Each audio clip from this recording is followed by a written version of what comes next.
Se eu contar essa história hoje, talvez vocês nunca mais olhem para um pastor da mesma forma.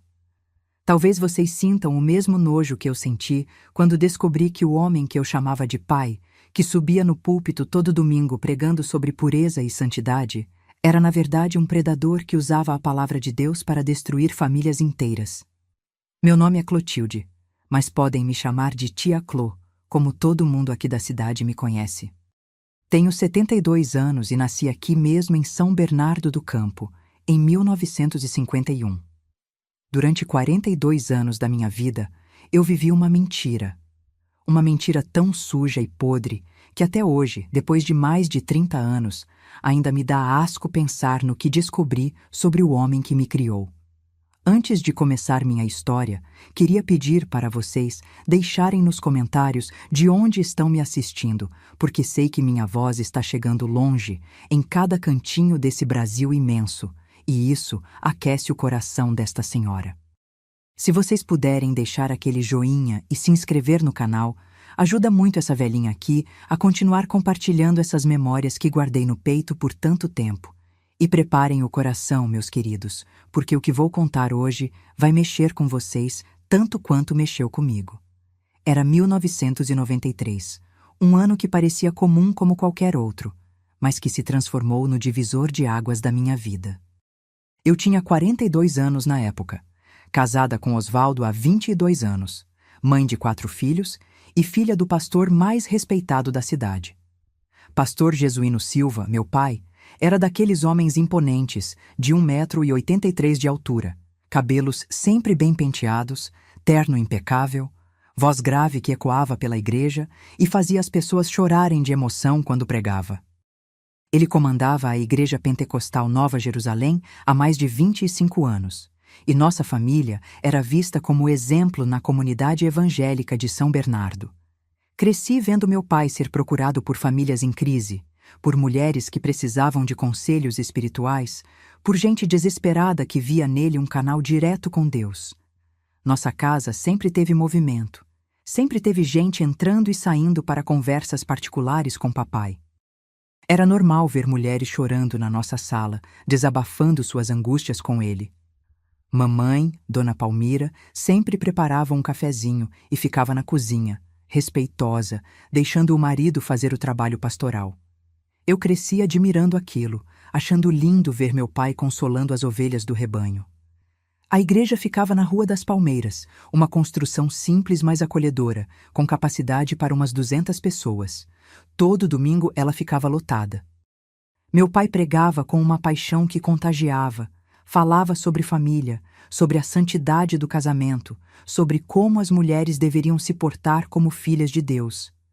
Ele tinha um jeito especial de fazer cada pessoa se sentir especial, escolhida.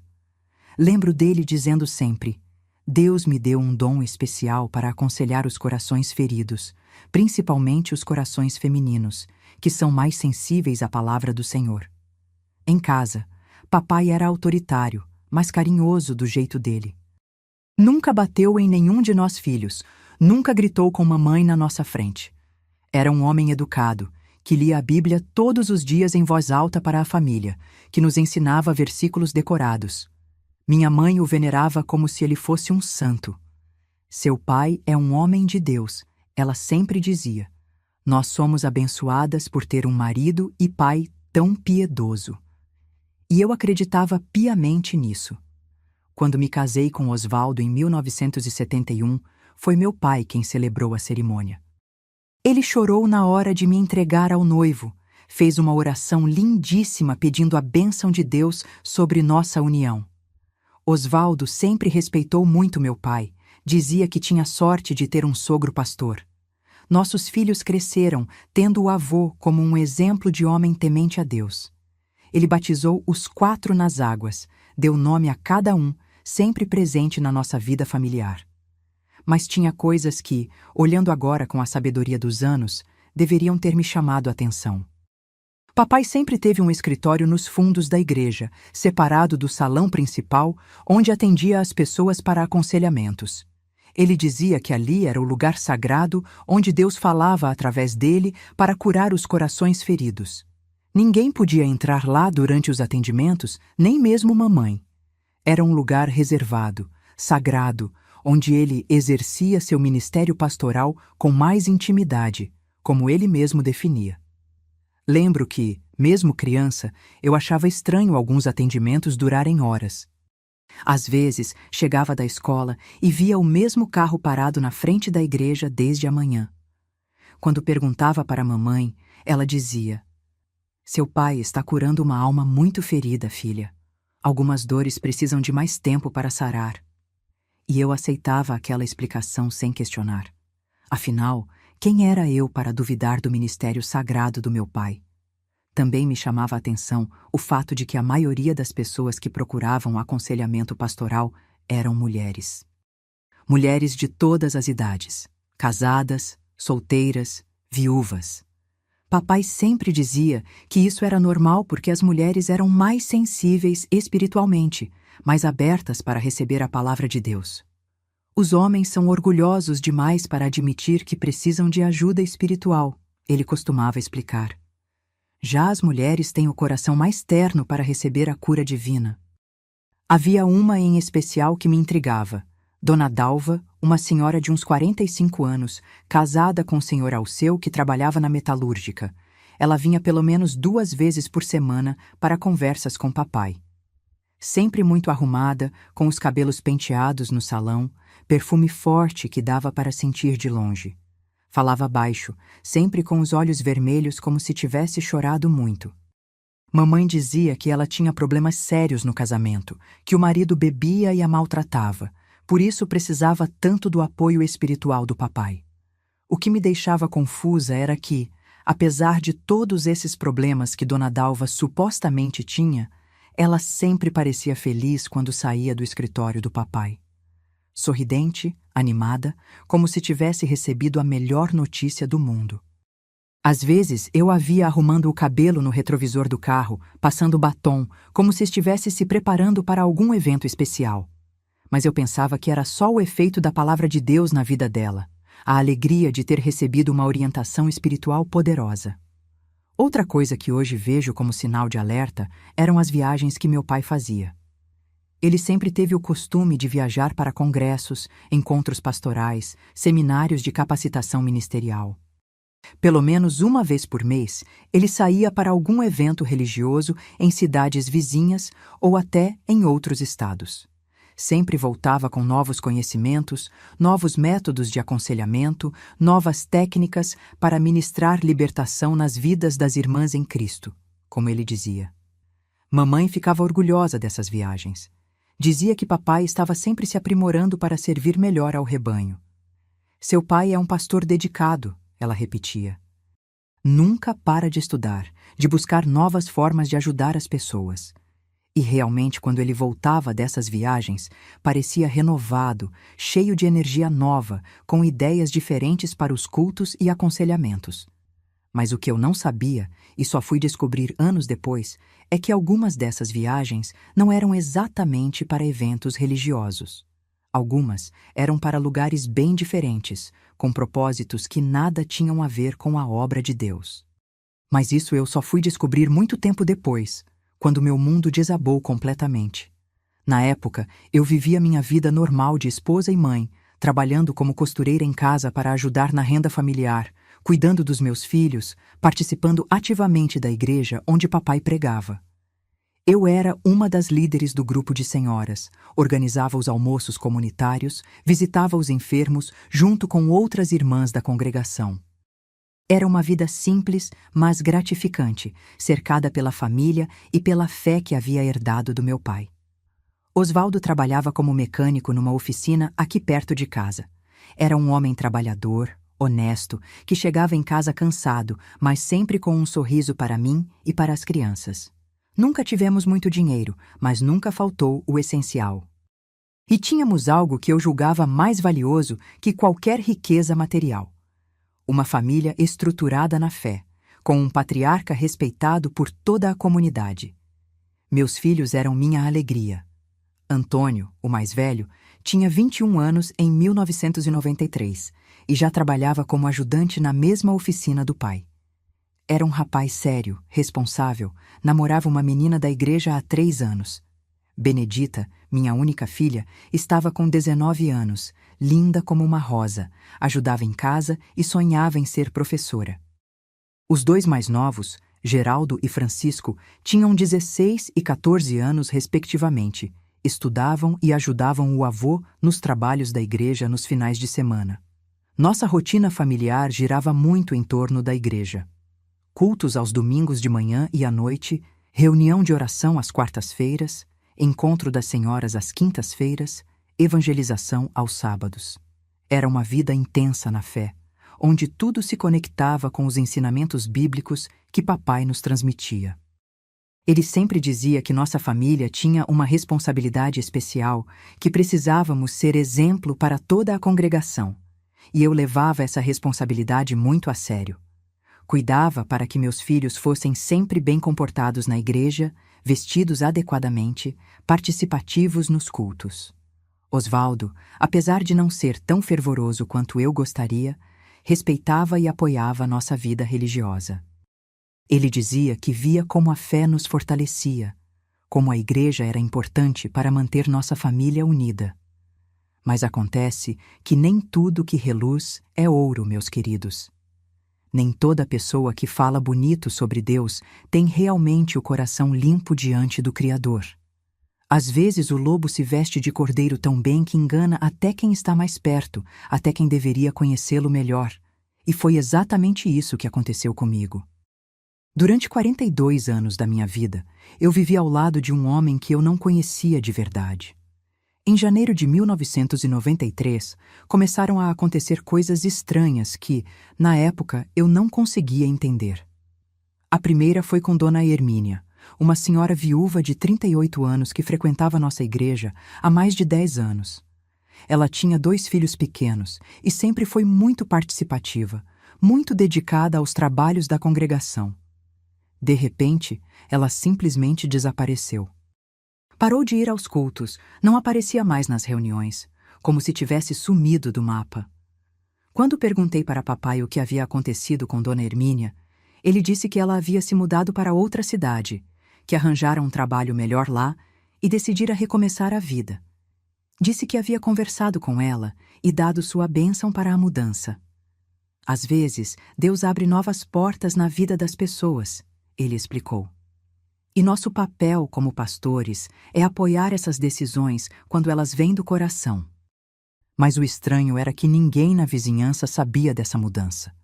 A casa dela continuou fechada por meses, com as plantas murchando no quintal, correspondência acumulando na caixa de correio. E quando encontrei uma amiga dela no mercado, soube que Dona Hermínia estava morando com a irmã em outro bairro, mas numa situação muito difícil, quase sem dinheiro, com os filhos passando necessidade. Fiquei intrigada com aquela história, mas não quis questionar meu pai diretamente. Afinal, ele era o pastor, tinha acesso a informações que nós, membros comuns da congregação, não tínhamos. Pensei que talvez houvesse algum mal-entendido, alguma situação particular que eu não conhecia. Mas logo depois veio o caso da Cleusa, uma moça casada de 28 anos, mãe de 3 meninas pequenas. Ela também era muito ativa na igreja, cantava no coral, ajudava na escola dominical. De uma hora para outra, ela também sumiu. Quando perguntei para a irmã dela, que também frequentava nossa congregação, soube que Cleusa havia se separado do marido de forma muito conturbada e estava evitando aparecer em público. Isso me deixou ainda mais preocupada. 2 mulheres, em poucos meses, simplesmente desaparecendo da igreja sem explicação convincente. Comecei a prestar mais atenção nos movimentos da congregação, nos rostos que apareciam e desapareciam, nas conversas sussurradas entre as irmãs mais antigas. Foi então que percebi um padrão que me deixou com um frio na barriga. A maioria das mulheres que frequentavam regularmente o escritório do papai para aconselhamentos particulares, em algum momento, acabava se afastando da igreja. Algumas mudavam de congregação, outras simplesmente paravam de frequentar qualquer igreja. E quando isso acontecia, papai sempre tinha uma explicação pronta, sempre dizia que eram decisões pessoais delas, que ele havia tentado ajudar, mas nem todas as pessoas estavam prontas para receber a palavra de Deus. Comecei a observar mais atentamente o comportamento do meu pai durante os cultos. Percebi que ele tinha um jeito particular de olhar para certas mulheres da congregação. Um olhar mais demorado, mais penetrante, especialmente para aquelas que estavam passando por dificuldades no casamento ou que haviam enviuvado recentemente. Ele parecia identificar as mais vulneráveis, as que mais precisavam de apoio emocional.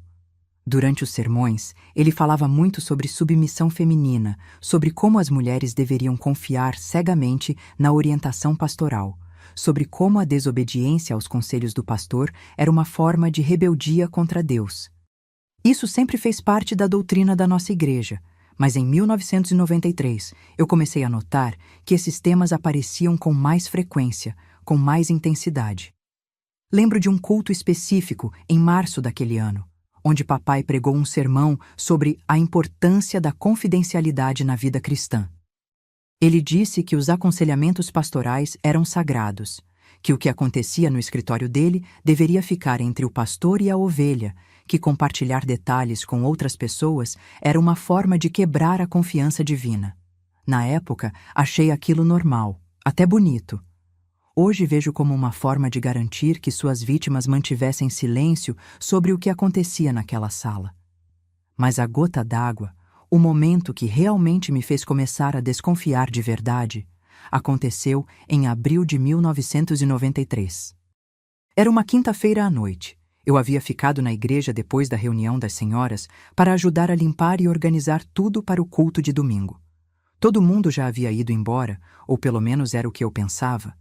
Quando terminei de guardar as cadeiras no depósito, ouvi vozes vindas da direção do escritório pastoral. Pensei que fosse papai fazendo algum atendimento de emergência, coisa que acontecia às vezes. Mas quando me aproximei para avisar que eu estava indo embora, ouvi algo que me fez o sangue gelar nas veias. Não eram vozes de aconselhamento pastoral. Era meu pai rindo baixinho e uma voz feminina que eu reconheci como sendo da Yolanda, uma senhora de 36 anos, casada, mãe de 2 adolescentes. Mas não era uma conversa espiritual. Era uma conversa íntima, sussurrada, com palavras que jamais deveriam sair da boca de um homem casado, muito menos da boca de um pastor. Fiquei paralisada ali na porta, sem conseguir acreditar no que estava ouvindo. Meu pai estava dizendo coisas para aquela mulher que, meu Deus, até hoje me dá nojo lembrar. Coisas que um homem só deveria dizer para sua esposa, e ela respondia de uma forma que deixava claro que aquilo não era a primeira vez que acontecia. Senti as pernas fraquejarem. O chão pareceu se abrir debaixo dos meus pés. O homem que eu admirava desde criança, que eu considerava um exemplo de retidão moral, estava ali dentro daquele escritório sagrado fazendo coisas que iam contra tudo que ele pregava do púlpito. Consegui me afastar dali sem fazer barulho, com o coração batendo tão forte que eu tinha certeza que ia sair pela boca. Cheguei em casa tremendo, sem conseguir falar com Osvaldo sobre o que havia presenciado. Como eu poderia contar para meu marido que meu próprio pai, o pastor que ele tanto respeitava, estava traindo minha mãe dentro da própria igreja?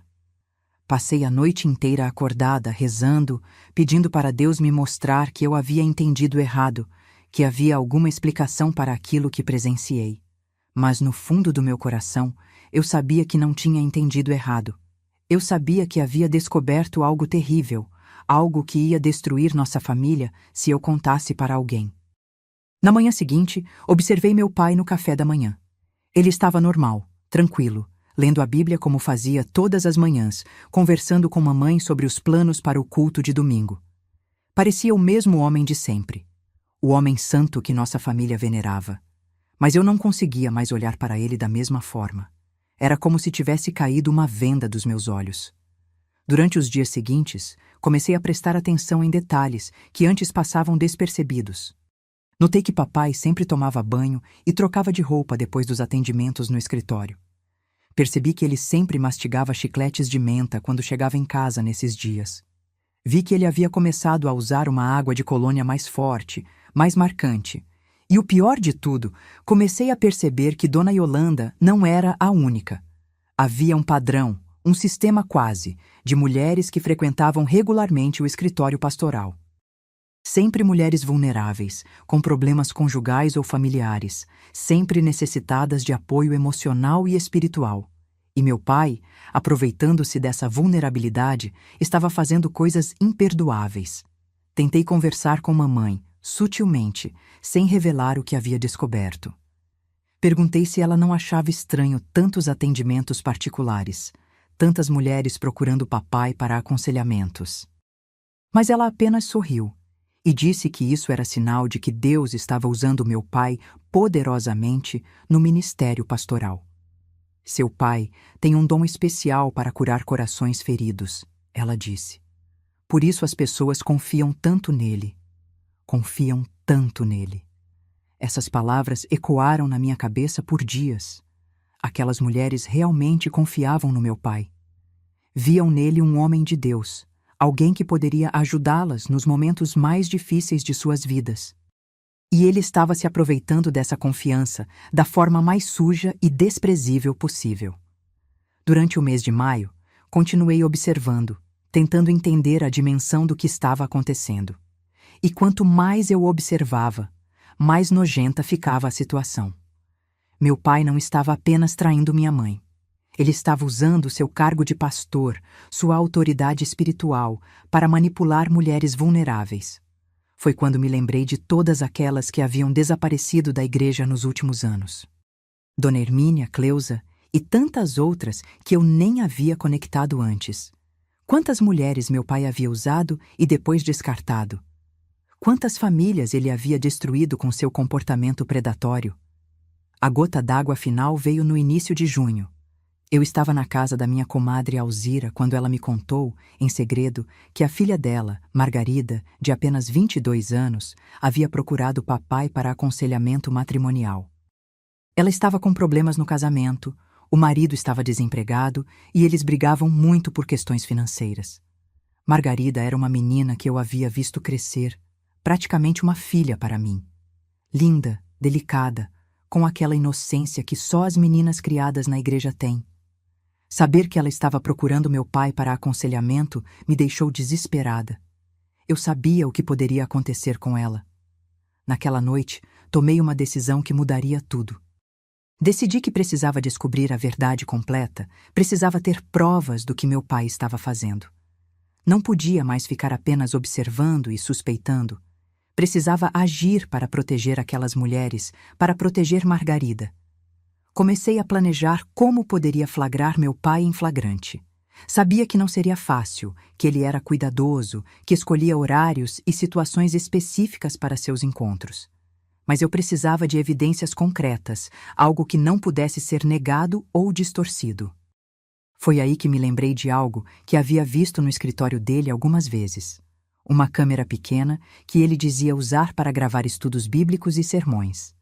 Nunca havia pensado muito sobre aquilo, mas agora comecei a me perguntar se ele não estaria usando aquela câmera para outros propósitos.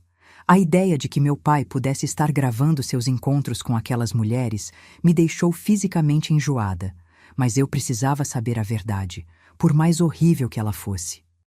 Precisava descobrir até onde ia a perversidade daquele homem que eu chamava de pai. No domingo seguinte, depois do culto da manhã, quando todos foram almoçar e papai ficou na igreja para orar e meditar, como sempre fazia, resolvi investigar. Disse para a mamãe que havia esquecido minha Bíblia na igreja e voltei para pegá-la. Sabia que papai estaria no escritório, provavelmente se preparando para algum encontro da tarde. Quando cheguei na igreja, confirmei que ele estava lá. Ouvi sua voz ao telefone marcando algum compromisso. Aproveitei que ele estava distraído e consegui dar uma olhada rápida no escritório dele. Foi quando vi algo que me deixou completamente em choque. Sobre a mesa dele, além da câmera que eu já conhecia, havia várias fitas de vídeo. Fitas pequenas, do tipo que se usava naquelas câmeras portáteis que estavam ficando populares na época. E em cada uma delas havia uma etiqueta manuscrita com nomes de mulheres. Nomes que eu reconhecia como sendo de membros da nossa igreja. Senti uma tontura terrível. Meu pai não estava apenas abusando daquelas mulheres, ele estava documentando tudo. Estava gravando os encontros, criando um arquivo do horror que estava cometendo. Mas por quê? Para que ele precisava daquelas gravações?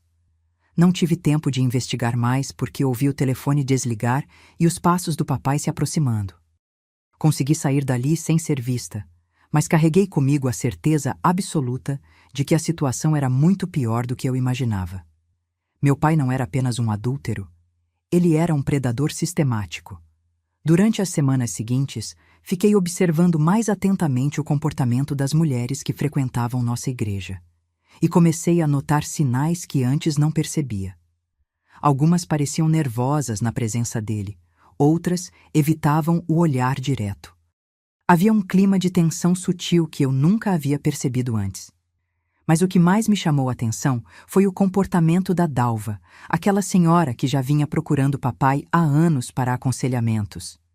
Ela continuava indo aos encontros regulares, mas agora eu notava algo diferente nela.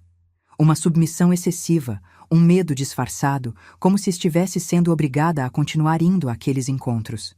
Foi quando tudo começou a fazer sentido na minha cabeça. As fitas de vídeo não eram apenas documentação dos abusos. Era um instrumento de chantagem. Meu pai estava usando aquelas gravações para manter as mulheres sob controle, para garantir que elas continuassem se submetendo aos encontros e, principalmente, que mantivessem silêncio sobre o que estava acontecendo. A revelação foi tão chocante que senti vontade de vomitar ali mesmo. Meu pai era um monstro. Um predador que usava a autoridade pastoral para abusar de mulheres vulneráveis e depois as chantageava com gravações para mantê-las em silêncio. Quantas famílias ele havia destruído? Quantas mulheres estavam vivendo esse pesadelo em silêncio? Pensei em Margarida, na minha comadre Alzira, em todas aquelas mulheres que confiavam no homem que eu chamava de pai. Sabia que precisava agir, mas não sabia como. Como denunciar o próprio pai?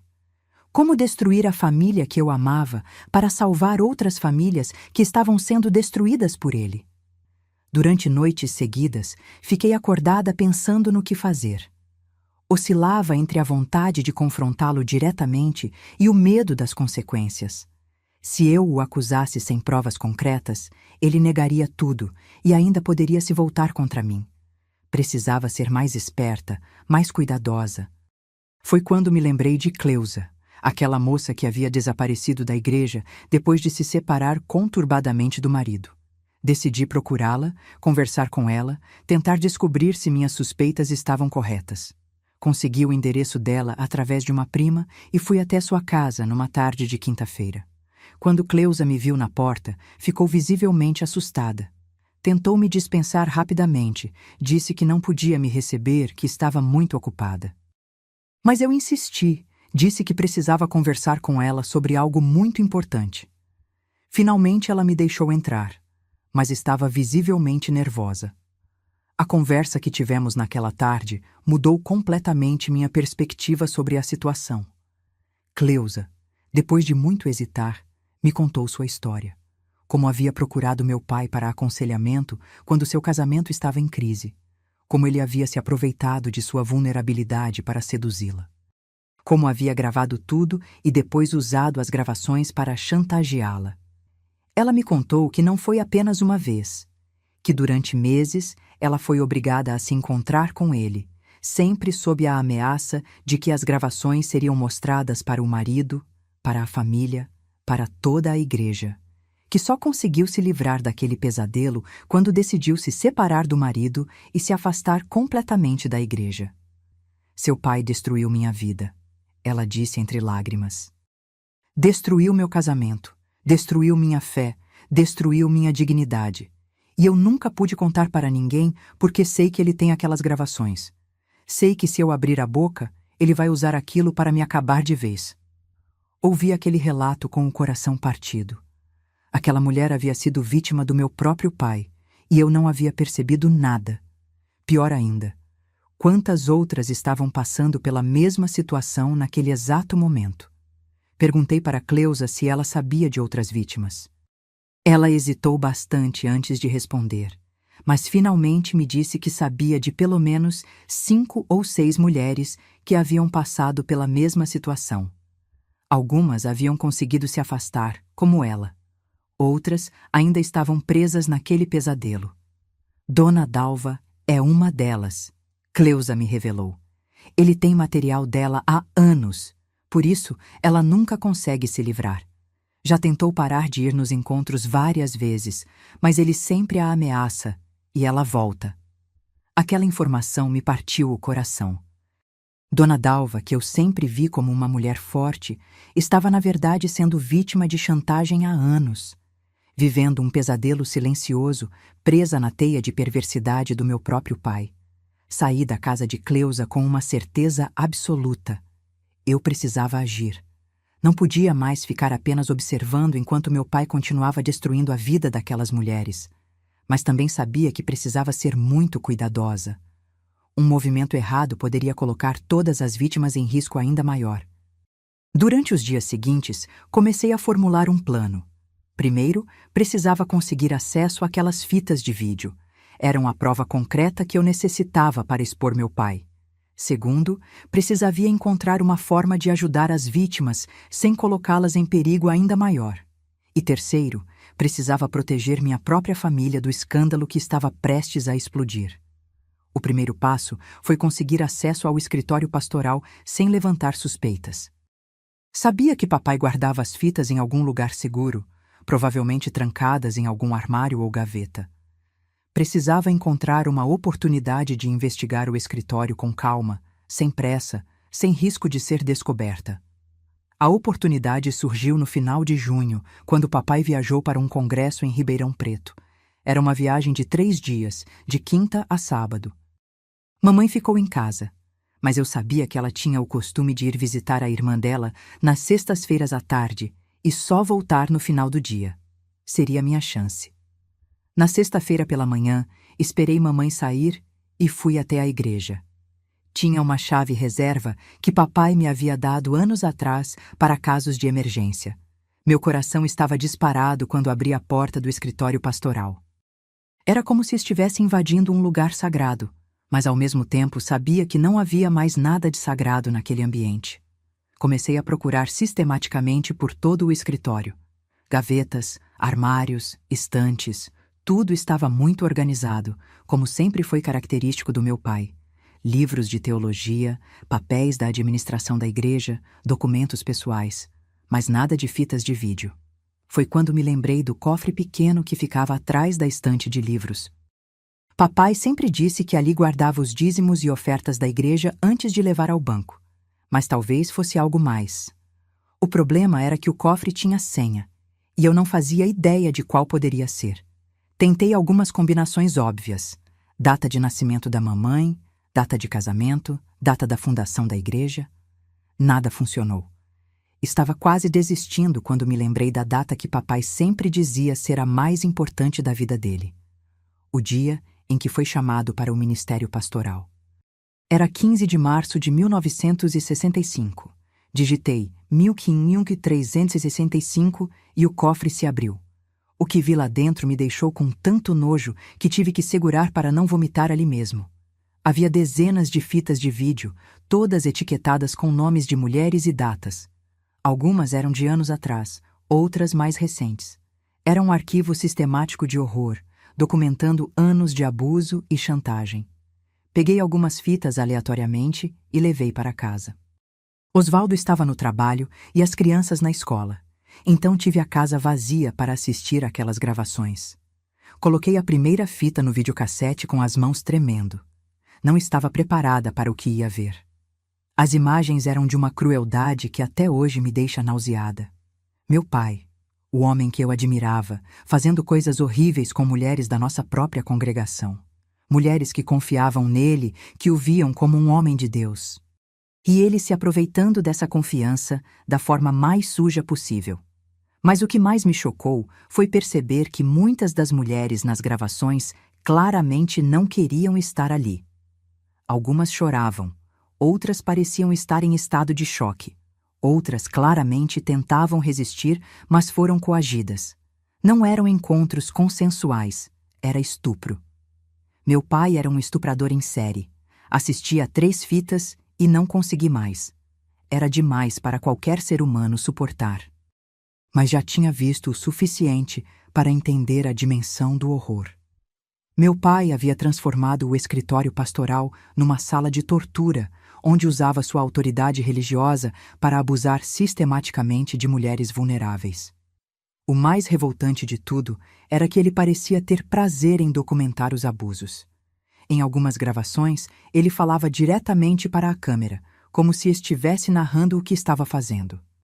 Falava sobre como era fácil manipular ovelhas feridas, como elas eram fáceis de convencer quando se usa a palavra de Deus da forma correta. Naquela tarde, sentada na minha sala assistindo aquelas gravações, minha vida mudou completamente. Não era mais a filha admiradora de um pastor respeitado. Era filha de um monstro. Um predador que havia passado décadas usando a fé das pessoas para satisfazer seus instintos mais baixos. Quando Osvaldo chegou do trabalho naquela noite, me encontrou chorando na cozinha. Perguntou o que havia acontecido, se alguém havia morrido. E, de certa forma, alguém havia morrido mesmo. Havia morrido a Clotilde ingênua, que acreditava na bondade do próprio pai. Havia morrido a filha orgulhosa que se sentia abençoada por ter um pai pastor. Não consegui contar para Osvaldo naquela noite.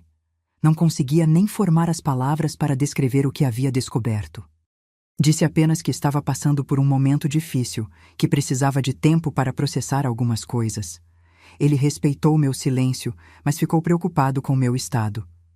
Durante os dias seguintes, tentei manter a rotina normal, mas era impossível. Como sentar à mesa de jantar com meu pai, sabendo o que ele havia feito? Como escutar suas orações familiares, sabendo que aquelas mesmas mãos haviam tocado mulheres contra a vontade delas? Como olhar para minha mãe sem sentir pena da mulher que havia sido traída durante décadas? Papai voltou da viagem no sábado à noite, animado, contando sobre o congresso, sobre as pessoas que havia conhecido. Falava sobre novas técnicas de aconselhamento pastoral que havia aprendido. Cada palavra que saía da boca dele me dava vontade de gritar, de confrontá-lo ali mesmo na frente de toda a família. No domingo, durante o culto, tive que fazer um esforço sobre-humano para ficar sentada enquanto ele pregava sobre pureza, sobre santidade, sobre como os homens de Deus deveriam se comportar.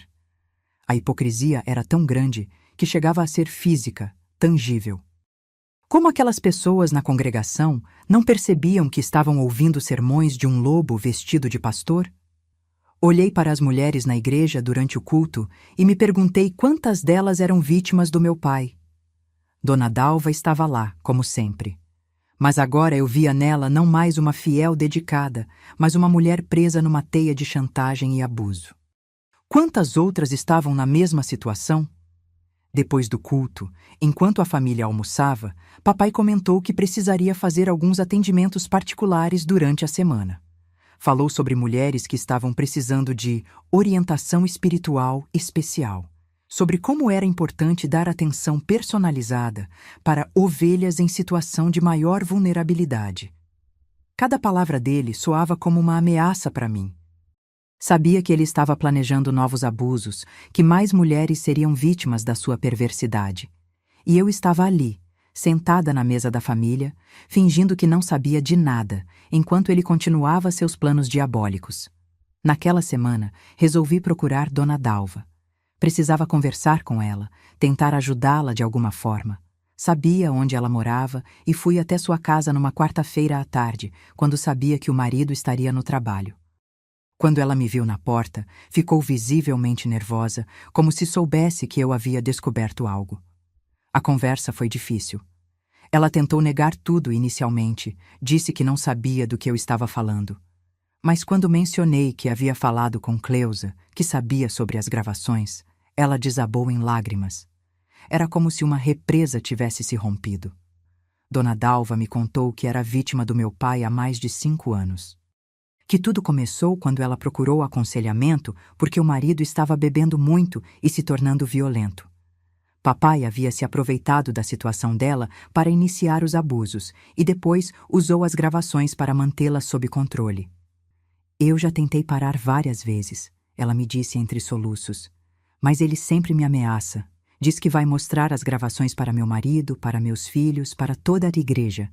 que vai dizer que eu é que o seduzi, que eu sou uma mulher sem vergonha. E quem vai acreditar em mim contra a palavra de um pastor respeitado? Aquela conversa me partiu o coração. Ver aquela mulher destruída, vivendo há anos um pesadelo silencioso por causa do meu próprio pai, foi uma das coisas mais difíceis que já enfrentei. Prometi para ela que encontraria uma forma de ajudá-la, de libertá-la daquela situação, mas sabia que não seria simples. Meu pai havia construído um sistema perfeito de manipulação e chantagem. Usava sua autoridade como pastor para atrair as vítimas, aproveitava-se da vulnerabilidade delas para cometer os abusos, gravava tudo para ter material de chantagem e depois usava esse material para manter as mulheres em silêncio e sob seu controle. Era um ciclo vicioso que se perpetuava há anos e provavelmente continuaria se perpetuando se alguém não fizesse alguma coisa. E eu parecia ser a única pessoa que sabia da verdade completa. A única que poderia fazer alguma coisa para parar aquilo. Durante as noites seguintes, fiquei planejando como agir. Sabia que precisava ser muito cuidadosa. Um movimento errado poderia colocar todas as vítimas em risco ainda maior. Se meu pai desconfiasse que eu sabia de alguma coisa, poderia usar as gravações para destruir completamente a vida daquelas mulheres. Por outro lado, não podia simplesmente ficar parada enquanto ele continuava abusando de novas vítimas. Pensava em Margarida, na filha da minha comadre, que havia procurado meu pai para aconselhamento. Será que ela já havia se tornado mais uma vítima? Será que já havia caído na armadilha que ele preparava para todas as mulheres vulneráveis que procuravam sua ajuda?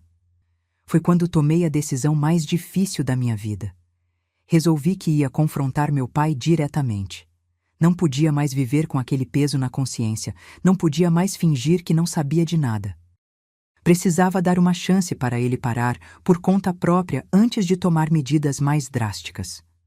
Escolhi uma quinta-feira à noite para uma conversa. Sabia que mamãe estaria na reunião das senhoras, que teríamos a casa vazia para conversar sem interrupções. Preparei mentalmente o que ia dizer, como ia abordar o assunto, como ia reagir às possíveis reações dele. Quando mamãe saiu para a igreja, chamei papai para conversarmos na sala. Ele estava de bom humor, comentando sobre o culto de domingo, sobre os planos para uma campanha evangelística. Parecia o homem piedoso de sempre, o que tornava ainda mais difícil o que eu estava prestes a fazer. Comecei devagar, dizendo que precisava conversar com ele sobre algo muito sério, que havia descoberto algumas coisas que me preocupavam muito. Ele me olhou com aquela expressão paternal de sempre, pronto para me dar conselhos, para me orientar como sempre fez durante toda a minha vida. Foi quando disse para ele que sabia sobre os atendimentos particulares, sobre o que realmente acontecia no escritório pastoral, sobre as gravações, sobre a chantagem, sobre as mulheres que ele havia destruído ao longo dos anos. A transformação no rosto dele foi imediata e assustadora. O homem carinhoso desapareceu completamente, substituído por alguém que eu nunca havia visto antes. Os olhos ficaram frios, calculistas, perigosos. Era como se uma máscara tivesse caído, revelando o verdadeiro monstro que se escondia por trás da fachada de homem de Deus. Por alguns segundos, ele ficou em silêncio, me olhando de uma forma que me deu medo. Depois, para minha surpresa, começou a rir. Um riso baixo, amargo, completamente diferente de qualquer som que eu já havia ouvido sair da boca dele. Então você descobriu, ele disse ainda rindo. Minha filhinha curiosa finalmente descobriu o que o papai faz no escritório. O Tom era zombeteiro, cruel, nada parecido com o homem que eu conhecia. E agora, o que você pretende fazer com essa informação? A frieza da pergunta me deixou em choque. Não havia arrependimento, não havia vergonha, não havia nada que indicasse que ele sentia qualquer remorso pelo que havia feito. Era como se estivesse falando sobre algo completamente normal, rotineiro. Tentei apelar para o lado humano dele, para o pai que eu conhecia. Disse que ele podia parar com aquilo, que podia buscar ajuda, que ainda dava tempo de consertar as coisas, que as mulheres que ele havia machucado precisavam de justiça, mas que talvez fosse possível encontrar uma solução sem destruir completamente nossa família. Ele ouviu tudo o que eu disse, sem demonstrar qualquer emoção. Quando terminei de falar, ele se levantou da poltrona e foi até a janela. Ficou alguns minutos olhando para a rua em silêncio. Eu esperava uma reação. Esperava que ele admitisse os erros, que prometesse mudar, que mostrasse algum sinal de humanidade. Quando ele se virou para me encarar novamente, tinha nos olhos uma frieza que me fez tremer. Clotilde, ele disse, usando aquele tom paternal que eu conhecia tão bem, mas que agora soava ameaçador. Você é uma mulher inteligente. Sabe que se essas mentiras que você está inventando se espalharem, quem vai ser mais prejudicada é nossa própria família. Mentiras. Ele estava chamando aquilo que eu havia visto, que eu tinha provas concretas, de mentiras.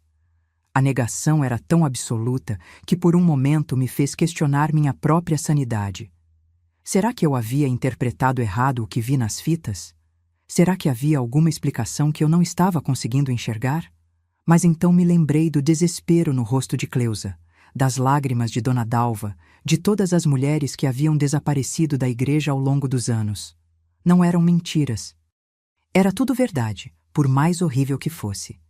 Não são mentiras, papai, eu disse, tentando manter a voz firme.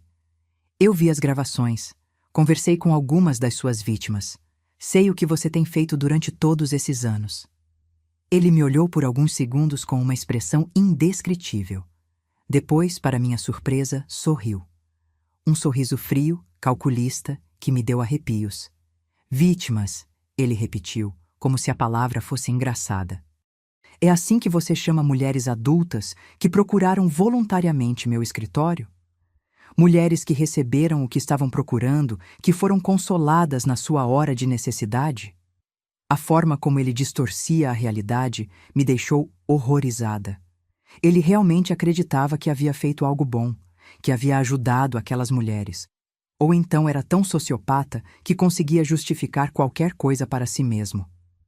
Elas não foram voluntariamente para o que você fez com elas, eu respondi. Você se aproveitou da posição de autoridade, da vulnerabilidade delas, e depois usou as gravações para chantageá-las. Ele riu novamente, aquele riso que me arrepiava toda. Chantagem? Eu prefiro chamar de seguro. Um seguro para proteger nosso ministério, nossa família, nossa reputação. Aquelas mulheres entendiam que certas coisas precisam ficar entre nós, que é melhor para todo mundo manter discrição. A frieza com que ele falava sobre aquilo me deixou completamente desnorteada. Não havia nenhum sinal de humanidade, nenhum reconhecimento do sofrimento que havia causado. Era como conversar com um estranho que havia assumido o corpo do meu pai. Tentei uma abordagem diferente. Perguntei o que mamãe pensaria se descobrisse a verdade. O que os netos pensariam do avô se soubessem do que ele era capaz. Como ele conseguia dormir à noite sabendo que havia destruído tantas famílias. Sua mãe nunca vai saber de nada, ele disse com uma confiança que me assustou. E você também não vai contar nada para ninguém, porque você sabe muito bem quem vai ser prejudicado se essa história se espalhar. A ameaça estava clara. Ele estava me dizendo que se eu contasse alguma coisa, nossa família seria destruída, que mamãe, meus filhos, Osvaldo, todos sofreriam as consequências. E ele estava certo. Se a verdade viesse à tona, não seria apenas ele que seria prejudicado. Você prefere manter um monstro em liberdade para proteger nossa imagem? Perguntei, já com lágrimas nos olhos. Eu prefiro manter nossa família unida e próspera, ele respondeu. Prefiro continuar ajudando pessoas, como tenho feito durante todos esses anos. Você acha que aquelas mulheres foram prejudicadas? Elas receberam atenção, carinho, consolo que não recebiam em casa. Elas foram ajudadas. A distorção da realidade chegava a ser surreal. Ele genuinamente acreditava que havia feito um favor para aquelas mulheres, que abusá-las e chantageá-las era uma forma de ajudá-las. Era uma doença mental ou uma maldade tão profunda que eu não conseguia compreender. Passamos quase 2 horas naquela conversa, e em nenhum momento ele demonstrou qualquer arrependimento. Pelo contrário, Quanto mais conversávamos, mais claro ficava que ele via suas ações como justificadas, até mesmo nobres. Era um homem completamente desconectado da realidade moral. Quando mamãe chegou da reunião das senhoras, nos encontrou sentados na sala conversando como se fosse uma conversa normal entre pai e filha. Ela até comentou que estava feliz em nos ver conversando, que achava lindo a proximidade que nossa família sempre teve. Naquela noite, deitada na cama ao lado de Osvaldo, fiquei olhando para o teto sem conseguir dormir. A conversa com meu pai havia me mostrado que não havia possibilidade de ele parar por conta própria. Não havia nenhum apelo que pudesse tocar sua consciência, porque, aparentemente, ele não tinha consciência. Sabia que precisava tomar uma atitude mais drástica, mas também sabia que qualquer ação que eu tomasse teria consequências devastadoras para toda a família. Estava presa em um dilema moral terrível. Proteger as vítimas significava destruir minha própria família. Durante os dias seguintes, observei meu pai com outros olhos. Via como ele continuava pregando sobre moral e família, como as pessoas continuavam o respeitando e admirando, como ele mantinha perfeitamente a fachada de homem piedoso. Era um ator consumado, representando um papel que dominava há décadas. Mas também comecei a notar coisas que antes passavam despercebidas. A forma como ele olhava para certas mulheres durante os cultos. Como sempre arranjava uma forma de cumprimentá-las com abraços mais demorados. Como identificava rapidamente aquelas que estavam passando por dificuldades e se oferecia para ajudá-las com aconselhamentos particulares. Era um predador experiente, que havia refinado suas técnicas ao longo dos anos. Sabia exatamente como identificar suas presas, como abordá-las, como convencê-las de que precisavam de sua ajuda especial. E depois, como usar essa situação para satisfazer seus instintos mais pervertidos. Uma semana depois da nossa conversa, ele marcou um encontro com Margarida, a filha da minha comadre. Quando soube disso através da própria Alzira, que me contou orgulhosa que o pastor havia se oferecido para ajudar a filha dela, senti um desespero total. Não podia deixar que mais uma jovem caísse nas garras daquele monstro. Margarida era praticamente como uma filha para mim. Uma menina doce e inocente que não merecia passar pelo inferno que tantas outras haviam passado. Precisava fazer alguma coisa para protegê-la. Foi quando tomei a decisão que mudaria tudo. Resolvi que ia contar a verdade para Alzira. Ia revelar quem meu pai realmente era, independentemente das consequências. Não podia mais ficar em silêncio enquanto ele continuava fazendo novas vítimas. Marquei um encontro com Alzira para o dia anterior ao aconselhamento de Margarida. Disse que precisava conversar com ela sobre algo muito importante, relacionado ao encontro da filha dela com meu pai. Ela ficou curiosa, mas concordou em me receber. Quando cheguei na casa dela naquela tarde, meu coração estava acelerado como se fosse sair pela boca.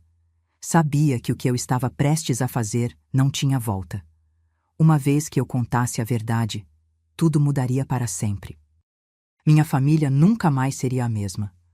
Mas quando olhei para Margarida, que estava em casa ajudando a mãe com os afazeres domésticos, soube que não tinha escolha. Aquela menina linda, cheia de vida e esperança, não podia se tornar mais uma vítima do meu pai. Eu precisava protegê-la, custasse o que custasse. Comecei devagar, perguntando sobre os problemas conjugais que haviam motivado a procura pelo aconselhamento pastoral. Alzira me contou que Margarida estava passando por dificuldades no casamento, que o marido estava desempregado e eles brigavam muito, que ela estava muito fragilizada emocionalmente e precisava de orientação espiritual. Era exatamente o perfil de vulnerabilidade que meu pai procurava. Mulher jovem, com problemas conjugais, fragilizada emocionalmente. Margarida era a presa perfeita para suas técnicas de manipulação. Respirei fundo e comecei a contar para Alzira a verdade sobre meu pai. Falei sobre os abusos, sobre as gravações, sobre as chantagens, sobre como ele havia destruído a vida de dezenas de mulheres ao longo dos anos, sobre como usava sua autoridade como pastor para satisfazer seus instintos pervertidos. A reação de Alzira foi de completa incredulidade. Ela me olhava como se eu tivesse enlouquecido, como se estivesse inventando a história mais absurda do mundo. Clotilde, isso não pode ser verdade, ela disse várias vezes. Pastor Jesuíno é um homem de Deus. Ele jamais faria uma coisa dessas. Mostrei para ela uma das fitas que eu havia pego do cofre do meu pai. Disse que se ela assistisse, entenderia que eu não estava mentindo. Ela hesitou muito antes de aceitar ver a gravação, mas finalmente concordou. Assistimos juntas a alguns minutos daquela gravação horrível. Vi o rosto de Alzira se transformar gradualmente da incredulidade para o horror absoluto. Quando reconheceu a mulher na gravação como sendo uma conhecida nossa da igreja, ela começou a chorar. Meu Deus do céu! Ela sussurrava entre lágrimas. Como é possível? Como um homem pode fazer uma coisa dessas e depois subir no púlpito para pregar? Expliquei para ela todo o sistema que meu pai havia criado. Como ele identificava as vítimas, como as abordava, como cometia os abusos e depois usava as gravações para mantê-las em silêncio. Como havia dezenas de mulheres vivendo esse pesadelo há anos. Alzira ficou em estado de choque por alguns minutos. Depois, como uma leoa protegendo sua cria, declarou que jamais permitiria que a filha dela se encontrasse sozinha com meu pai, que ia cancelar o aconselhamento imediatamente. Mas o que vamos fazer? Ela perguntou. Não podemos deixar que ele continue fazendo isso com outras mulheres. Precisa ter um jeito de pará-lo. Era exatamente a pergunta que me atormentava há semanas. Como parar um monstro que havia criado um sistema tão eficiente de manipulação e silenciamento? Como denunciar alguém que tinha tanto poder na comunidade, que era respeitado por tanta gente? Passamos horas conversando sobre as possibilidades. Alzira sugeriu que fôssemos até a polícia, que denunciássemos tudo. Mas eu sabia que não seria simples. Meu pai era uma figura respeitada na cidade, com muitos contatos, muita influência. E as vítimas estavam sendo chantageadas há tanto tempo que provavelmente teriam medo de testemunhar. Além disso, havia a questão das próprias gravações. Elas eram evidência dos crimes, mas também eram material humilhante para as vítimas. Usar aquelas fitas como prova significaria expor publicamente a intimidade daquelas mulheres, causar ainda mais sofrimento para elas. Foi quando me lembrei de algo que Cleusa havia mencionado durante nossa conversa. Ela disse que sabia de outras vítimas, que havia uma rede informal de mulheres que sabiam umas das outras, que se apoiavam mutuamente no silêncio. Talvez fosse possível organizá-las, criar uma denúncia coletiva. Nas semanas seguintes, comecei discretamente a identificar e conversar com outras vítimas do meu pai. Era um trabalho delicado, porque muitas delas estavam aterrorizadas com a possibilidade de exposição. Mas, gradualmente, consegui formar um grupo de 6 mulheres que estavam dispostas a contar suas histórias. Além de Cleusa e Dona Dalva, consegui conversar com Hermínia, que não havia se mudado como meu pai havia dito, mas estava morando escondida em outro bairro. Havia também Georgina, uma viúva de 41 anos que havia sido vítima por mais de 2 anos. Leonor, uma jovem de 24 anos que havia procurado aconselhamento quando estava grávida e com problemas no casamento. E Isaura, uma senhora de 50 anos que havia sido abusada quando procurou ajuda para lidar com a morte da mãe. Cada história que ouvi era mais revoltante que a anterior. Meu pai havia se especializado em identificar mulheres em momentos de máxima vulnerabilidade emocional e se aproveitar dessa fragilidade para satisfazer suas perversões. E em todos os casos, ele havia usado as gravações para manter as vítimas em silêncio. O que mais me impressionava era a similaridade entre os relatos. Todas descreviam o mesmo padrão. A aproximação inicial oferecendo ajuda espiritual, as sessões de aconselhamento que gradualmente se tornavam mais íntimas, o primeiro abuso apresentado como parte do processo de cura espiritual, e depois a revelação das gravações como forma de garantir silêncio. Era um sistema diabólico, refinado ao longo de anos de prática.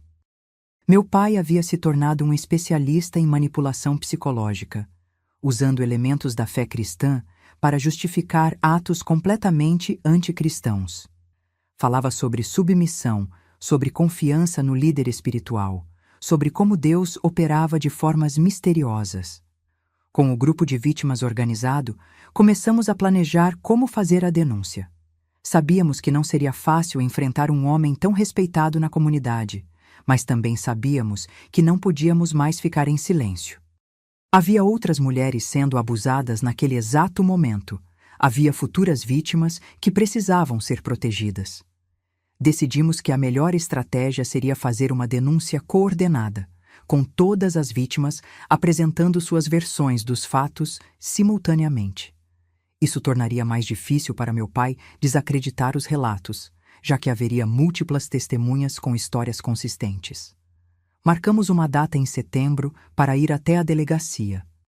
Cada uma das mulheres preparou um relato detalhado dos abusos que havia sofrido. Eu me encarreguei de organizar as evidências, incluindo algumas das fitas de vídeo que eu havia conseguido do escritório do meu pai. Na semana anterior à denúncia, fiquei extremamente nervosa. Sabia que uma vez que dessemos aquele passo, não haveria volta. Meu pai seria exposto publicamente, nossa família seria destruída, nossa igreja seria abalada.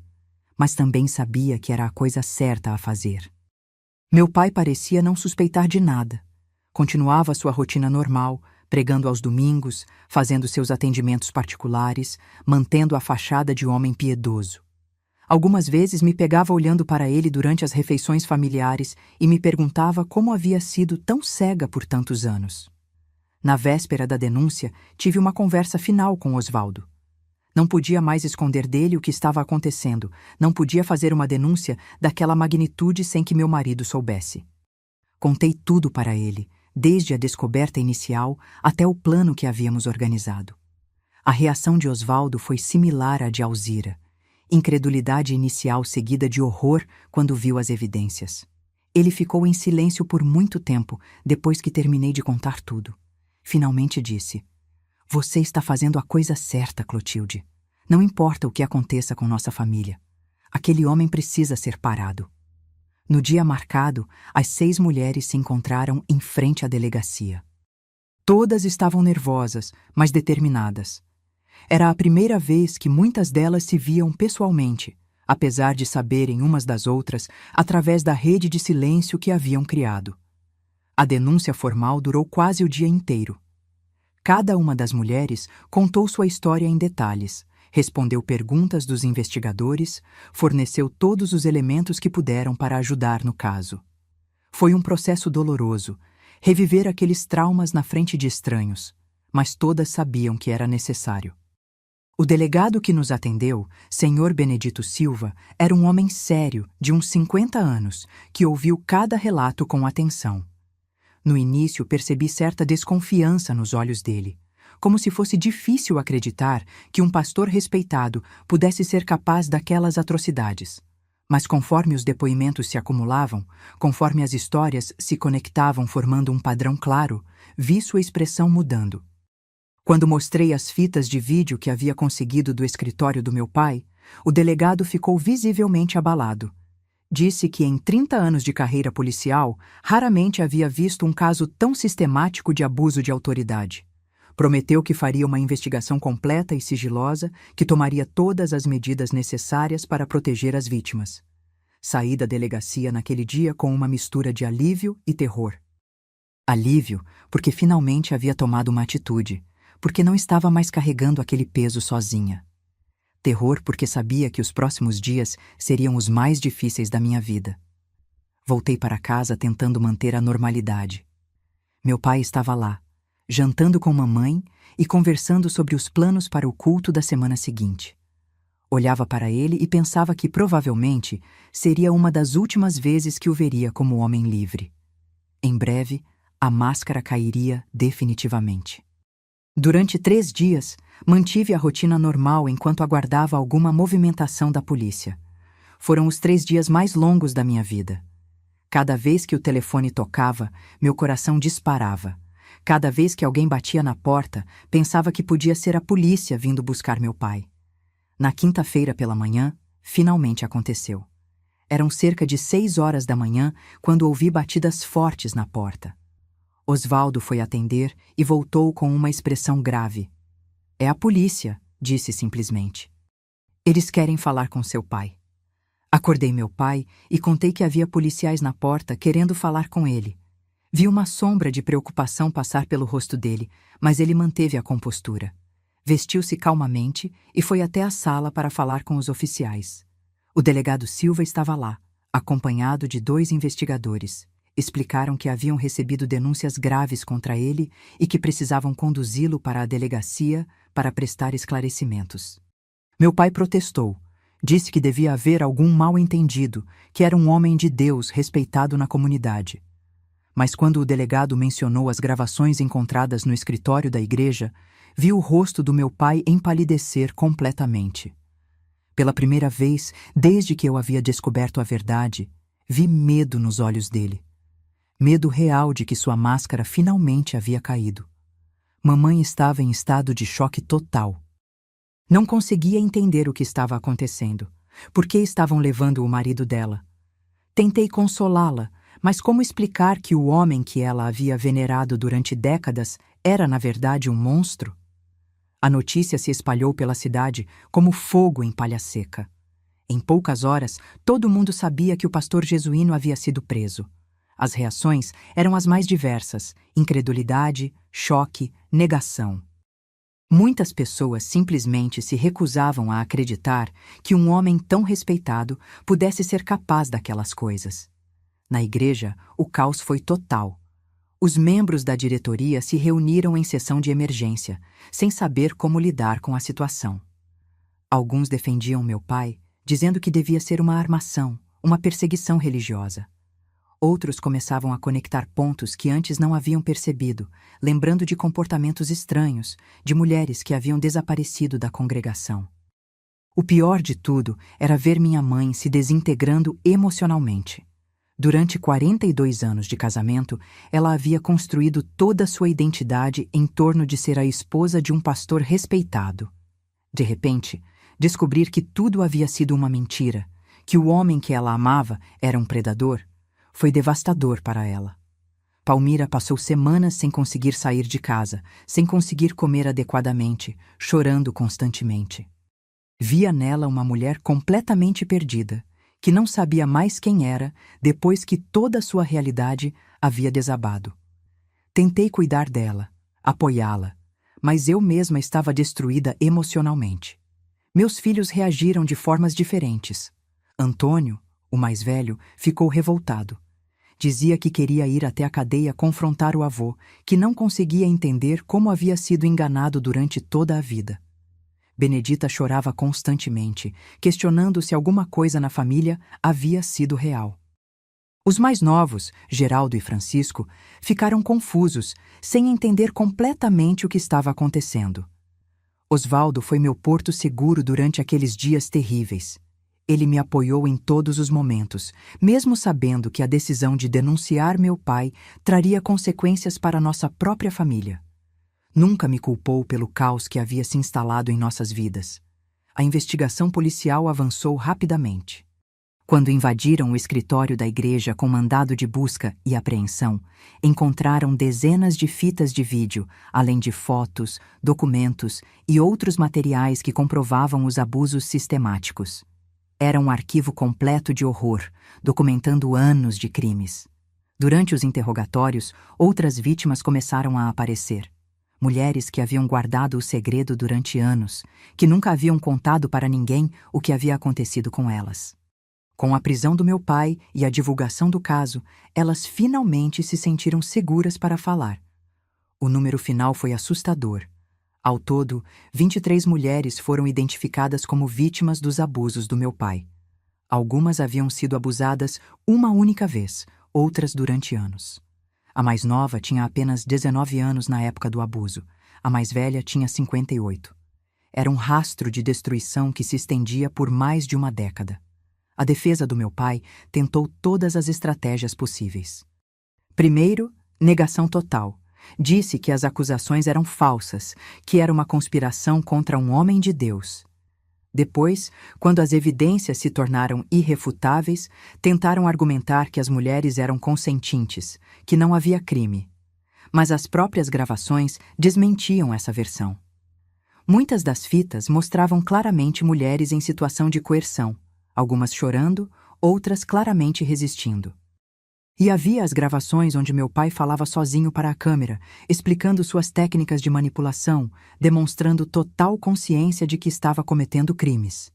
O julgamento foi um circo midiático que durou semanas. Eu tive que depor, contar como havia descoberto os crimes, como havia organizado as vítimas para fazer a denúncia. Foi uma das experiências mais difíceis da minha vida, ter que falar publicamente sobre os crimes do próprio pai. Durante todo o julgamento, meu pai manteve uma postura de dignidade ofendida. Continuava se apresentando como um homem de Deus injustiçado, como uma vítima de uma conspiração. Nunca admitiu os crimes, nunca demonstrou arrependimento, nunca pediu perdão para nenhuma das mulheres que havia destruído. A sentença veio em dezembro de 1993. Meu pai foi condenado a 25 anos de prisão por múltiplos crimes de estupro, abuso de autoridade, formação de quadrilha e chantagem. Na época, era uma das condenações mais pesadas já aplicadas na nossa região para esse tipo de crime. Quando o juiz leu a sentença, senti uma mistura estranha de alívio e tristeza. Alívio porque a justiça havia sido feita, porque aquele monstro não poderia mais fazer novas vítimas. Tristeza porque era o fim definitivo da família que eu conhecia, do homem que eu havia admirado durante toda a vida. Minha mãe nunca se recuperou completamente do choque. Continuou vivendo conosco, mas era uma sombra da mulher que havia sido. Morreu 5 anos depois, em 1998, e sempre acreditei que morreu de coração partido. Nunca conseguiu aceitar completamente a realidade do que o marido havia feito. A igreja se desintegrou completamente depois do escândalo. Muitos membros se dispersaram para outras congregações, outros abandonaram a fé completamente. O prédio ficou fechado durante anos, até ser vendido e transformado numa loja de materiais de construção. Para mim, foi necessário reconstruir completamente minha identidade. Durante toda a vida, eu havia sido a filha do pastor jesuíno. De repente, descobri que era filha de um criminoso, de um predador sexual. Precisei aprender a ser Clotilde por mim mesma, não pela relação com meu pai. O processo de cura foi longo e doloroso. Passei anos em terapia, tentando entender como havia sido tão cega, como não havia percebido os sinais. Sentia culpa por não ter agido antes, por ter permitido que tantas mulheres fossem vitimadas enquanto eu admirava ingenuamente meu pai. Mas também aprendi lições importantes sobre coragem, sobre fazer a coisa certa mesmo quando é difícil, sobre a importância de proteger os vulneráveis, mesmo quando isso significa sacrificar nossa própria tranquilidade. Descobri que, às vezes, amar alguém significa impedi-lo de continuar causando mal. Algumas das vítimas do meu pai conseguiram se reconstruir depois da exposição dos crimes. Cleusa voltou para o marido e conseguiu salvar seu casamento. Dona Dalva buscou ajuda psicológica e aos poucos foi se libertando do trauma. Margarida, que eu havia conseguido proteger, hoje é uma mulher realizada, mãe de família, que sempre me agradece por ter impedido que ela se tornasse mais uma vítima. Outras nunca conseguiram se recuperar completamente. Hermínia desenvolveu depressão severa e nunca mais conseguiu confiar em relacionamentos. Georgina se isolou socialmente e vive até hoje como uma eremita. Os traumas causados por meu pai deixaram marcas permanentes na vida de muitas mulheres.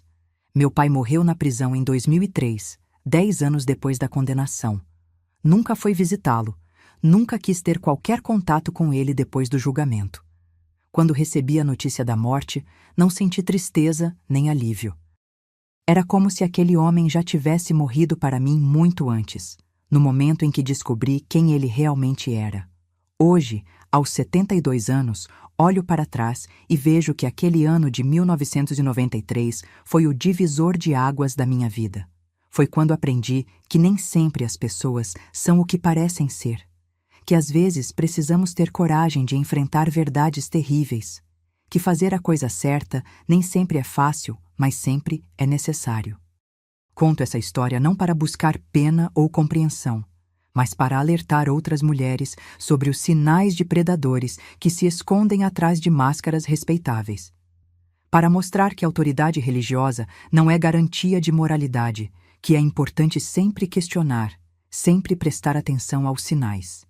E, principalmente, para encorajar outras pessoas que possam estar vivendo situações similares a terem coragem de falar, de denunciar, de quebrar o silêncio que protege os criminosos. Sei que é difícil, sei que as consequências podem ser devastadoras, mas sei também que é a única forma de impedir que novos crimes aconteçam. Minha fé em Deus sobreviveu a essa provação, mas minha fé cega em líderes religiosos morreu para sempre. Aprendi a separar a mensagem do mensageiro, a buscar minha própria conexão com o divino sem precisar de intermediários que podem ter segundas intenções. Hoje vivo uma vida simples, mas em paz. Tenho meus filhos, meus netos, minhas amigas que me apoiaram durante os momentos mais difíceis. Osvaldo continua ao meu lado, mais forte que nunca depois de termos passado juntos por essa tempestade. Nossa família se reconstruiu sobre bases mais sólidas, baseadas na verdade e no apoio mútuo. Às vezes ainda tenho pesadelos sobre aquele período. Acordo pensando no sofrimento daquelas mulheres, me perguntando se poderia ter feito algo diferente, se poderia ter agido mais cedo. Mas então me lembro de todas as mulheres que conseguimos proteger denunciando os crimes, de todas as futuras vítimas que foram poupadas. E sei que, apesar de toda a dor e destruição que essa história causou, fiz a escolha certa. Escolhi proteger os inocentes em vez de proteger minha própria tranquilidade. Escolhi a verdade em vez da mentira confortável. Escolhi a justiça em vez do silêncio cúmplice. Essa é minha história, meus queridos. Uma história de descoberta terrível, de coragem necessária, de justiça tardia. Uma história que espero que nunca precise ser repetida por outras famílias, mas que sei que, infelizmente, ainda acontece em muitos lugares. Se vocês conhecem alguém que está passando por uma situação de abuso, não fiquem em silêncio. Se vocês mesmos estão sendo vítimas de alguém que usa a autoridade para causar mal, tenham coragem de falar. O silêncio só protege os criminosos, nunca protege as vítimas. Me conta nos comentários se essa história tocou vocês de alguma forma, se conhecem situações similares, se tem algo a compartilhar. Às vezes, dividir o peso torna tudo mais suportável. E não se esqueçam de se inscrever no canal, deixar o like, porque compartilhar essas histórias é uma forma de alertar e proteger outras pessoas. Que Deus abençoe cada um de vocês e que nunca precisem passar pelo que eu passei. Mas se um dia precisarem escolher entre a verdade difícil e a mentira confortável, espero que tenham coragem de escolher a verdade. É sempre a escolha mais difícil, mas também sempre a escolha certa. Um beijo no coração de todos e até a próxima história.